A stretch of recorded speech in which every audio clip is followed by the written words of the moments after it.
नमस्कार मंडळी. प्रत्येकाच्या आयुष्यात काही टप्पे असतात, जे टप्पे आपण आपल्या जीवनात निघून गेले ते परत आपल्याला घेता येत नाही. परत त्या टप्प्यावरती आपल्याला जाता येत नाही. रस्त्यावरती जरी तुम्ही रस्त्यावरती जाताना परत त्या रस्त्यावरती येऊ शकता.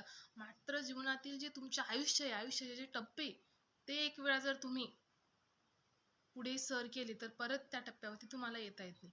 तुमचं जे बालपण असतं, बालपण तुमचं बालपण जगून झालं, मोठं झाल्यानंतर तुम्हाला जर वाटलं बालपण चांगलं आहे, पण तुम्हाला बालपणात येता येत नाही. शाळेत जायच्या वेळेस तुम्हाला वाटतं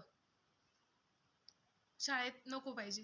पण शाळा संपल्यानंतर तुम्हाला शाळेत जावं असं वाटतं. पण तुम्हाला परत शाळेत जाता येत नाही.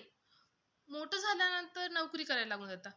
नोकरी करायच्या वेळेस जॉब असतो तुमच्याकडे. तेव्हा वाटतं शिक्षण चांगलं होतं. पण त्या टप्प्यामध्ये ठीक आहे, हे टप्पे असतात आपले. पण या टप्प्यामध्ये जे शिक्षण, जे अनुभव, जे आपल्याला जे नॉलेज भेटायला पाहिजे, ते टप्पे एकदा निघून गेले तर पस्तावे करण्यात फायदा नाहीये. जेव्हा तुमचं शिक्षणाचं वय आहे, तेव्हा शिक्षणच घ्या. हं? कष्ट करायचं वय तेव्हा कष्टच करा.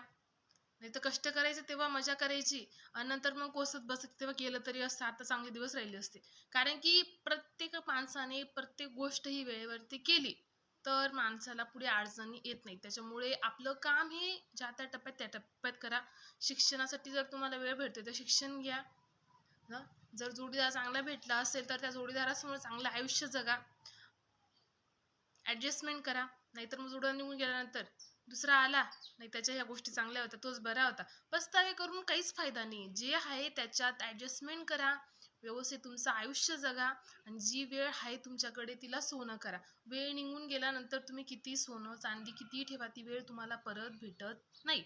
दुःख असेल तिथं सोडा, सुख असेल ते तिथे एन्जॉय करा आणि आपलं आयुष्य हे आनंदाने जगत राहा. धन्यवाद मंडळी.